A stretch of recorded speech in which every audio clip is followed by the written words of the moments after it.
जय माँ दुर्गे। आज के वीडियो में मैं आपको बताने जा रही हूँ कि अगर हम नवरात्रि का केवल व्रत ही कर रहे हैं, कलश स्थापना और अखंड दीपक की स्थापना हम नहीं कर रहे हैं, तो रोज़ सामान्य तरीके से माता दुर्गा की पूजा कैसे करनी चाहिए। क्योंकि अगर हम व्रत कर रहे हैं, तपस्या होती है, ये तो कुछ ऐसी पूजा सामग्री होती है, कुछ ऐसी विधियाँ होती हैं जो हमें प्रतिदिन करनी ही चाहिए। तो सामान्य तरीके से पूजा विधि बताने जा रही हूँ। तो देखिए, दुर्गा माता की पूजा में और भी ज़्यादा स्वच्छता का ध्यान रखने की आवश्यकता होती है। हर बार वस्त्र बदल करके ही पूजा करनी चाहिए, लेकिन मन में शंका रह ही जाती है कि कहीं हमारे कपड़े किसी ने छू तो नहीं दिए, स्पर्श तो नहीं कर दिए।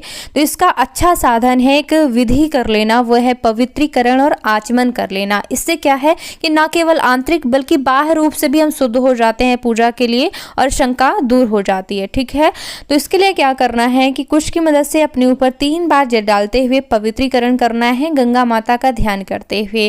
और आचमन किया जाता है, उसके लिए उल्टे हाथ की मदद से सीधे हाथ में जल डालते हुए मुख में छुआना होता है जल, या फिर आप जल नीचे भी गिरा सकते हैं। ठीक है, ओम केशवाय नमः, ओम माधवाय नमः, ओम नारायणाय नमः। इस प्रकार से 3 बार आपको आचमन करना चाहिए और चौथी बार ओम ऋषिकेशाय नमः बोलते हुए हाथ धो करके ही जो है आपको आगे पूजा प्रारंभ करनी चाहिए। ठीक है, आसन पर बैठकर ही आचमन करें।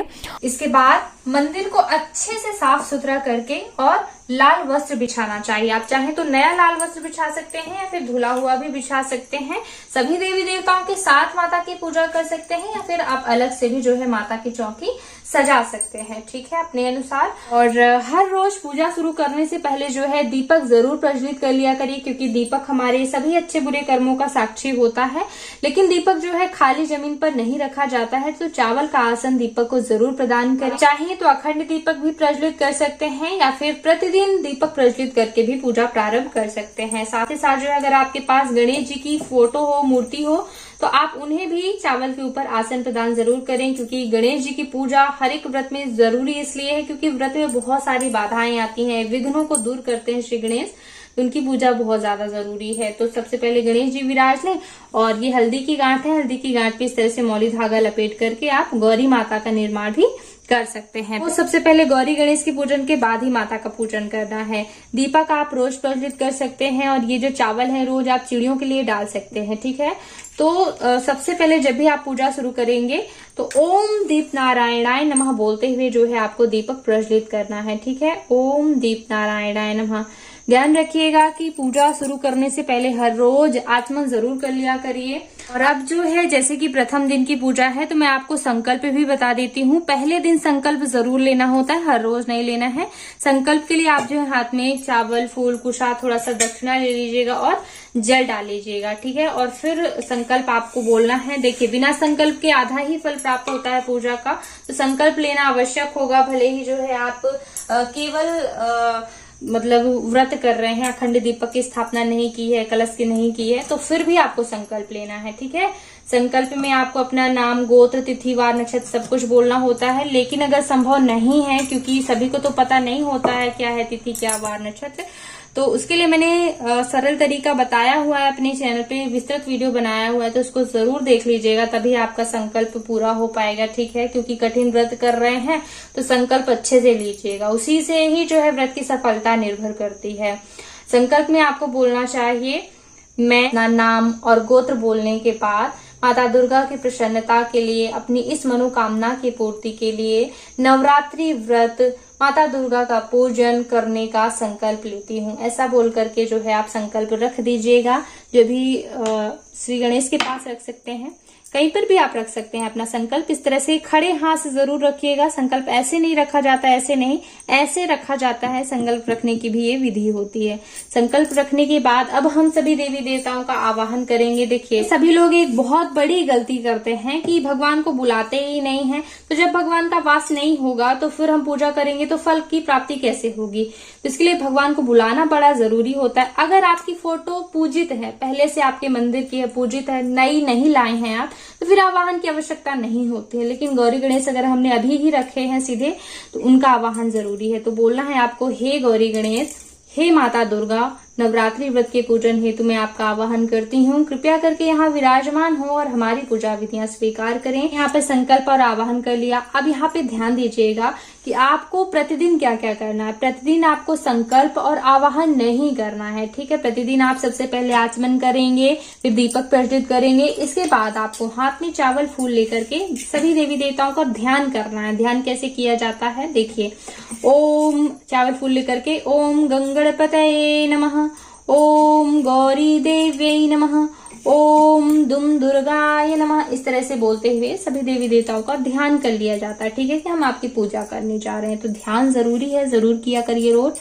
ओम दीप नारायणाय नमः। फिर पूजा शुरू की जाती है। हम कुशाल वापस उठा सकते हैं पूजा के लिए। तो इस तरह से ध्यान करने के बाद अब हमें भगवान को स्नान की भावना से जल अर्पित करना चाहिए। तो ओम गंगणपतये नमः, ओम गौरी देव्यै नमः, इस तरह से 4-4 बार आप जो है स्नान के लिए जल अर्पित कर सकते हैं। स्नान कराने के बाद प्रतिदिन आपको जो है वस्त्र भी जरूर अर्पित करना है। वस्त्र की भावना से मौली धागा अर्पित रोज करना है। पुराना वस्त्र जो भी मौली धागा आप अर्पित करेंगे वो उतार लेना है और नया वस्त्र अर्पित करना है, इस तरह से, ठीक है। 9 दिन तो आप कर ही सकते हैं।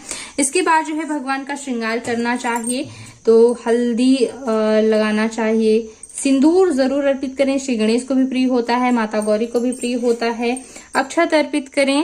इसके बाद अगर दूर्वा उपलब्ध हो तो दूर्वा जरूर चढ़ाया करें और फिर पुष्प चढ़ाएं, इस तरह से। ओम गंगणपतये नमः, ओम गौरी देव्यै नमः। देखिए लोग गलती क्या करते हैं कि भगवान के ऊपर इस तरह से फूल चढ़ा देते हैं, पूरा ढक देते हैं, जो कि बहुत गलत है, ठीक है। क्योंकि आप कितनी भी अच्छी सामग्री चढ़ाते हैं, किसी के सिर के ऊपर चढ़ा देंगे तो कितना प्रसन्न होगा, थोड़ा सा वजन तो हो ही जाता है। सिर्फ भगवान भोलेनाथ के ऊपर भांग धतूरा चढ़ता है, बाकी थोड़ा सा आप भगवान को इस तरह से दूर अर्पित किया करें। और पुष्प आदि अर्पित करने के बाद जो है धूप दीप करना चाहिए, तो धूप बत्ती जलाएं। और फिर जो है आप प्रत्यक्ष दीपक जला करके भी दीप कर सकते हैं। फिर चावल से इस तरह से दीप करने की भावना कर सकते हैं। धूप दीप करने के बाद भगवान को भोग अर्पित करना चाहिए। तो जो भी आपके पास नैवेद्य हो, मिठाइयां हो या फिर आप सूखे मेवे जैसे कि बादाम काजू वगैरह ला सकते हैं, मौसमी फल अर्पित कर सकते हैं, मिश्री वगैरह। भोग लगाने के बाद जो है कुछ की मदद से इस तरह से भोग में जल जरूर फेर दीजिएगा, ठीक है। नहीं हो कुछ तो गुड़ का भी भोग लगा सकते हैं। और जल फेरने के बाद भगवान से प्रार्थना कीजिएगा कि वो भोग स्वीकार करें। ऐसा जो है दीप देवता का भी हल्दी कुमकुम इत्यादि से पूजन कर देना चाहिए, पुष्प अर्पित कर दें। और अब जो है माता दुर्गा का पूजन करने के लिए सबसे पहले हम उन्हें स्नान के लिए जल अर्पित करेंगे। तो आप चाहें तो जो है अगर आपकी फोटो ऐसी है, कांच लगा हुआ है, तो आप जो है अर्पित कर सकते हैं। फोटो में भी अगर नहीं कर पा रहे हैं तो फिर आप जो है कटोरी रख लीजिएगा, उसमें भी जल अर्पित करने की भावना कर सकते हैं, ठीक है। तो इस तरह से आप स्नान की भावना से जल अर्पित करें, माता के चरण धोने की भावना से जल अर्पित करें, अर्घ्य और आचमन कराने की भावना से, मतलब 4-4 बार आप माता को जल अर्पित कर सकते हैं, ठीक है। ओम दुम दुर्गाय नमः, दुम दुर्गाय नमः, दुम दुर्गाय नमः, ऐसा कहते हुए जो है आपको माता को जल अर्पित करना चाहिए, ठीक है। इत्यादि कराने के बाद जो है माता को वस्त्र अर्पित करना चाहिए। तो आप एक चुनरी ला सकते हैं, माता को जो है एक चुनरी वस्त्र की भावना से अर्पित करें, ठीक है। और ये चुनरी जो है आप रोज लगे रहने दें, माता के ऊपर से हटाएं नहीं। आपको जैसे रोज भी वस्त्र अर्पित करना चाहिए तो उसके लिए क्या करिए कि मौली धागा ले लिया करिए और रोज जो है इस तरह से माता को वस्त्र की भावना से मौली धागा अर्पित कर दिया करिए। इस तरह से इस मौली धागा को आप रोज हटा के नया उन्हें अर्पित कर सकते हैं और ये चुनरी माता को अर्पित रहने दीजिएगा। ये आप जो है नवमी के दिन निकालिएगा और पंडित जी वगैरह को दान कर देना चाहिए। फिर आप रख सकते हैं, जैसे कि माता की प्रतिमा है तो इसमें आप मतलब सजाए रहने दीजिए, ठीक है। और अब माता का श्रृंगार करना चाहिए। तो माता को जो है हल्दी चंदन कुमकुम इत्यादि लगाना चाहिए। हल्दी हमने अर्पित करी और कुमकुम लगाइए और माता को सिंदूर जरूर अर्पित करना चाहिए, ठीक है। कई लोग जो है कहते हैं कि अष्टमी के दिन माता का श्रृंगार करना चाहिए, जैसा भी आपको लगे। मुझे तो ये लगता है कि माता को श्रृंगार तो आवश्यक है, प्रथम दिन से ही थोड़ा बहुत तो जरूर अर्पित करना चाहिए। अगर आप लोग अष्टमी के दिन करते हैं तो इस तरह से छोटी सी श्रृंगार पेटी लाएं और माता को अर्पित करें। इसमें सब कुछ है, चूड़ी बिंदी है, वस्त्र की भावना से ये है, इसमें शायद सिंदूर है और कंघी वगैरह है। इस तरह से आप श्रृंगार पिटारी ला सकते हैं, माता को श्रृंगार अर्पित जरूर करें, ठीक है। ये प्रथम दिन अर्पित करना है। और जब अष्टमी का दिन आएगा तो ये श्रृंगार सामग्री कुछ होती है जो कि माता को अर्पित करके जो है ब्राह्मणों को दान कर देना चाहिए, ब्राह्मणी को। तो ये श्रृंगार सामग्री जो है आप अष्टमी के दिन अर्पित करेंगे, ठीक है। ये पूरा है। एक एक सुहाग स्वरूप ले लेना चाहिए, चूड़ियां पहन लेना चाहिए और बाकी जो है ब्राह्मण को दान कर देना चाहिए ताकि ब्राह्मणी के काम में आए। इस तरह से जैसा भी आपको सही लगे उस दिन जो है श्रृंगार की सामग्री अर्पित कर दे। यहाँ पे मैं रख देती हूँ। और अक्षत अर्पित करना चाहिए, फूल अर्पित करना चाहिए। अगर आपको फूलों की माला मिल जाए तो माता को फूलों की माला अर्पित करें। प्रथम दिन और नवमी के दिन, अष्टमी के दिन तो अर्पित कर ही सकते हैं। लाल गुड़हल का फूल हो, क्योंकि माता को लाल पुष्प प्रिय होते हैं, तो गुलाब मिल जाए, लाल गुड़हल मिल जाए, पुष्प अर्पित करें।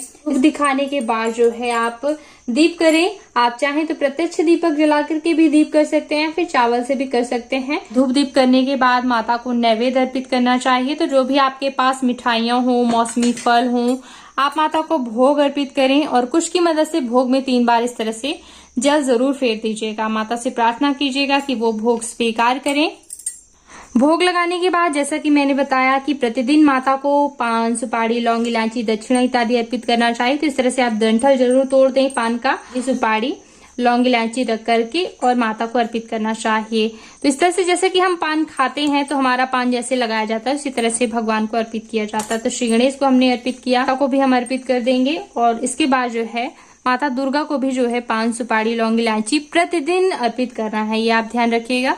10-50 जो भी आपके पास दक्षिणा हो माता को अर्पित करना चाहिए। 5-5 रुपए या फिर 1-2 रुपए ही चढ़ाएं, आपको अर्पित जरूर करना चाहिए। और फिर अगर आप कोई ग्रंथ पाठ करना चाहते हैं, जैसे कि लोग दुर्गा सप्तशती का पाठ करते हैं या फिर नवान पारायण यानी कि रामचरितमानस का पाठ करते हैं, तो वो आप इस समय कर सकते हैं, माला जप कर सकते हैं। जैसा कि रामचरितमानस का पाठ अगर आप 9 दिनों में संपूर्ण कर लेते हैं तो आपकी कोई भी मनोकामना पूरी होती है। तो नवान पारायण यानी कि 9 दिनों में कैसे रामचरितमानस की विधि होती है वो मैंने बताई हुई है, मेरे चैनल पे आके देख लीजिएगा। रामचरितमानस क्योंकि तो और भी सरल है ना। दुर्गा सप्तशती का पाठ जैसे कि महिलाओं को नहीं करना चाहिए या फिर उच्चारण कठिन होता है संस्कृत का, तो उच्चारण अगर गलत है तो फिर फल करने का कोई अर्थ नहीं, कोई फल नहीं है। ठीक है, तो आप रामचरितमानस सरल विधि है, भाषा भी सरल, तो वो आप कर सकते हैं। आइएगा चैनल पे देख लीजिएगा। तो पाठ करने के बाद जो है आरती की तैयारी के लिए जो है आरती थाल सजाएं, दीपक के नीचे चावल जरूर रख लें। दीपक प्रज्वलित करने के बाद जल घुमाते हुए थोड़ा सा दीपक का भी पूजन कर लेना चाहिए चंदन पुष्प इत्यादि से। और फिर जो है विधिवत रूप से माता दुर्गा की आरती गानी चाहिए। तो आरती करें और आरती करने के बाद जो है अपने स्थान पर गोल गोल घूमकर प्रदक्षिणा करें और माता से क्षमा याचना करना बिल्कुल मत भूलिएगा। ये रोज करना है। क्षमा याचना करने से रोज के व्रत में जो भी गलतियां हो जाती हैं वो माता क्षमा करती हैं। जैसे कि क्रोध करते हैं, कभी हम सो जाते हैं दिन में, या फिर बहुत सी गलतियां होती हैं, बुराई, निंदा कर लेते हैं किसी की। ये सभी गलतियों के लिए माता से क्षमा याचना जरूर करना चाहिए कि वो क्षमा करके और हमारा व्रत पूजा स्वीकार करें। और सभी पूजा विधियां हो जाने के बाद हाथों में फूल लेकर के माता को पुष्पांजलि अर्पित करना चाहिए। माता की स्तुति करनी चाहिए, उनसे प्रार्थना करनी चाहिए, जो भी आपकी मनोकामना हो वो मांगे। माता को इस तरह से रोज पुष्पांजलि अर्पित जरूर करें। इस तरह से आपकी पूजा विधियां पूरी होती हैं। पूजा करने के बाद जिस आसन पे बैठ के आप पूजा कर रहे थे उसको थोड़ा सा पीछे खिसका कर आसन के नीचे जल डालकर और वही आसन के नीचे डाला हुआ जल माथे पे जरूर लगा लिया करिए। ऐसा करने से आपको पूजा का पूरा फल मिलेगा। इस तरह से आपकी पूजा विधियां पूरी होती हैं। और कथा का भी वीडियो है, कई वीडियो देती रहती हूँ, तो एक बार चैनल पे जरूर आके उन वीडियो को देखिएगा।